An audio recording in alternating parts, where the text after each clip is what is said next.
I don't have to tell you, politics it's a contact sport. It's a deeply, deeply rewarding privilege I've had. I mean, I'm one of 125 people who get to legislate in Quebec City. It's also a challenge, though, and you know what? I enjoyed a very active first 58 years of my life outside of politics. This 8 years has been fascinating and enriching as well, but now I'm ready to go back to something else. Liberal MNA David Birnbaum on with us earlier this afternoon. He turned 66 on Friday, and he will not be running, and he joins 8 other Liberal MNAs, will not be running in the upcoming provincial election. Let's check in with Tom Mulcair, a feature brought to you by Guaranteed Industries, who remind you, summer, yes, we're getting a summer, is coming up. So rather than wait, check it out early. Your cooling system, maybe you need a new cooling system, call them for all the information. They do everything. Service, installation, sales, 514-342-3400. That's Guaranteed Industries, a Lennox premier dealer. So, Tom, the next one to join, or I guess leave the Liberal Party, David Birnbaum. Give me your thoughts, first of all, on what you heard, and second of all, on what this means overall for the party, because this is becoming a bit of a tidal wave here. Well, first of all, I want to wish David all the best. He's worked very hard over those 8 years, and it's not because he had a very controversial decision in the past few weeks that it takes anything away from those many years of hard work for everybody in his constituency. And I was listening to his choice of words. He said he was going back to something else, probably something he's done in the past. He's worked a lot in the community, and I suspect that he's got another good job left in him. But sincerely, I wish him the best. With regard to the number of people who are leaving, I mean, you gave away David's age. He turned 66 last week. That makes him pretty much the same age as me. And I think that what you're seeing, too, is most of the people who have said that they're not going to sign up for another 4 years of all this fun in Quebec City are the ones who have been there the longest and who are certainly in the older crew. I mean, you know, the Greg Kellys of this world are not thinking of hanging up their skates. So does it say something deeper about the state of play of the Liberal Party right now? Probably, to a certain extent, because if people thought that in 6 months they were going to have their limos back and they'd be back in cabinet, and maybe some of them would be sticking around for those extra 4 years. But when I go down the list, I mean, they're all people who have worked hard. It is a thankless task, or to steal David's good line, a contact sport. And, you know, you've always got a few bumps and bruises, but it's very rewarding. So I think that the Liberals right now are going through a bit of a rough patch. There's no question about that. The very fact that the English-speaking community is under the sway of some of the people who were around so many years ago saying the exact same things as if the society had not changed. I hear people constantly saying things like, oh, it took them too long to come out against Bill 96, but the thing was still in committee. And now that they know the lay of the land, being able to announce that they're going to be against it, I think shows strength and it shows courage and it shows conviction. And I think that Dominic Anglade, she's got incredible skills, but I also think that the very fact that she's a woman, and she's a woman of color, is going to make it a tougher road to hoe for her compared to other leaders. There's no question about that in my mind as well. Okay, so if I can use a sports analogy here, this is a team in a rebuilding phase now? Well, a lot of the ridings that are going to be left open, I am reasonably well informed that Kathleen Weil will not be running in NDG. And we've just learned that David Birnbaum is not running in Darcy McGee. Those are two of the safest seats in the political universe.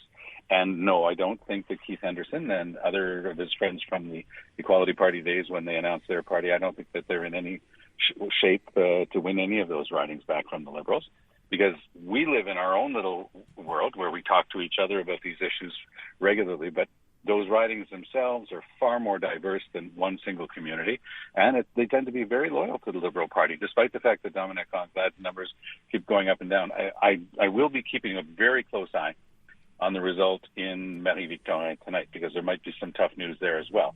You know, the Liberals have a very decent candidate who in any other election would have been considered good. She's got good university credentials. She's done serious research.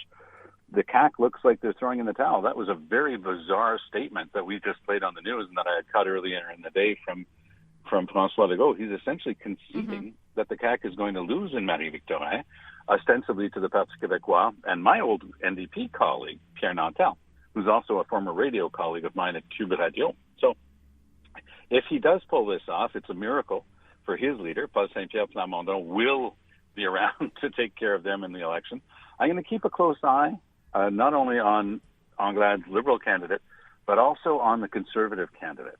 who's a very well-known Quebec actress, Anne Casabonne. So if she's able to pull this, if she's able to pull even or just about, or even ahead of the Liberals, then that might be another indication that the rebuilding phase needs to be put into high gear. And let's remember that building products are very expensive right now. It's very hard to rebuild.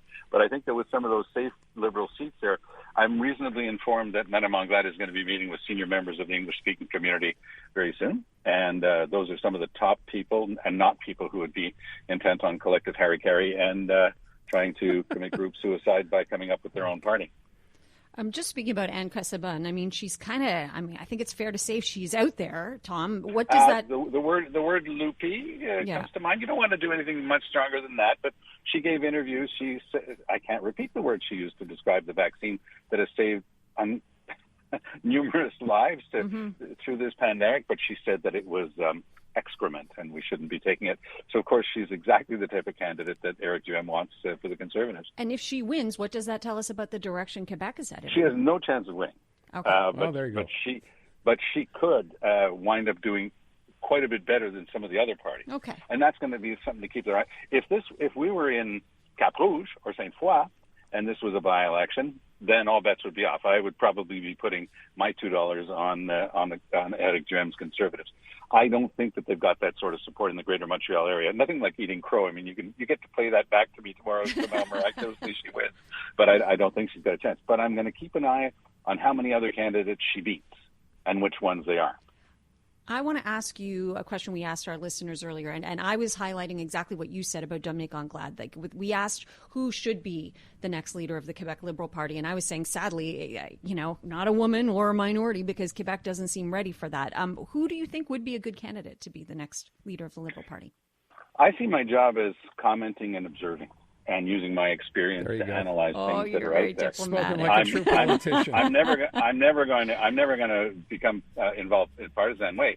But I will say that of all the political leaders that I've known, and I've known dozens and dozens of them, Dominique Anglade is extremely strong. She brings so much to the game on these big infrastructure projects, where all of the CAQ government, with their big fat majority and all of the money that comes in from Ottawa, most of that money is still sitting there because they're incapable, chronically incapable, of getting any of those projects off the drawing board. Even getting them onto the drawing board has proven a problem. 4 years in, there's still no plausible design for anything connecting Quebec City with its South Shore, which is sorely needed because the Quebec City Bridge, there's the Pierre-Laporte Bridge, which is already shaky. It's 50 years old. The other one's 100 years old, and it's being held in place with its own rust.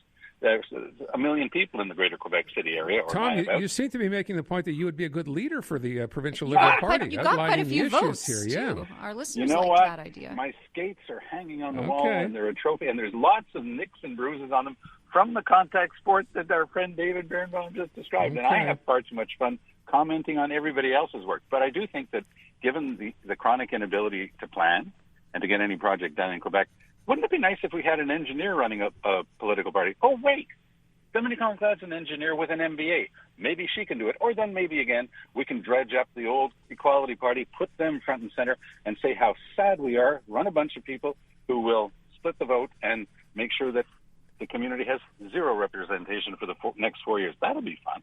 So that's happening. We're getting closer and closer to having that officially happen, right? Colin Standish, I saw him on TV over the weekend talking about this. I know you think this is kind of a waste of time. Is it fair to describe it that way? No, I think it's lemmings. It's just throwing yourself off the cliff because you don't like the way things are going.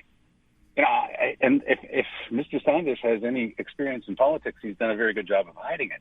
I'm not aware of him having any experience. So he's going to set up a whole new political party, get the thing up and running, and win a bunch of seats. Oh, that's going to be fun to watch. All right. Listen, by the way, you mentioned Kathleen Wild, unlikely to run again in NDG. I just decided, as you mentioned that, I thought, I know who could win that riding if she decides not to. Who's that? Jay Baruchel. Yeah, except he doesn't live here. If he lived here. He's not even living in Canada, I don't believe. He was in Toronto for a while. Did he grow up in NDG? Didn't he live in NDG? Oh, yeah, and he loves NDG very much. Right, so you don't have to live here. Just come back and say you're going to run, and we'll assume he lives there. Well, there's probably a bunch of Canadian actors and public figures that could run. But I think that the Liberal Party, as we get closer to the election, I loved your expression, rebuilding phase, because if they're able to go and get young people of the caliber and quality of the Greg Kellys of this world, all bets are off for the next election. I mean, there are really amazing people in the Liberal Party now, but in its universe, they have been beaten up like every other political party by the coming together of the CAC, which broke the mold that we had lived in for 50 years. For 50 years, we were told if you're a Federalist, you go to the Liberal Party, whether you're on the right or on the left or in the middle. But now there's a left-wing party called Quebec Solidaire that's drawing in a lot of Federalists, even though it's a separatist party. There's the right-wing Conservative Party of Quebec that's not too sure whether it's sovereignist or federalist or in between, but it's not going to declare on that stuff. It's just got its own policies. So the mold has been broken. It is taking time for everyone to adjust. But when I watch the behavior of those who claim that somehow, without having ever done anything in that community, that they represent the community, I just scratch my head and say, I'm not really convinced. You know, sometimes my parents, I'm convinced my parents knew what they were doing when they called me Thomas. I'm a bit of a doubting Thomas sometimes when I see this sort of behavior. I find it very self-serving. I know that they're going to launch their own party, and I know that they're going to get a bit of support, but it's going to be the same old support. All right. Tom, I thank you. We appreciate it as always. Take good care.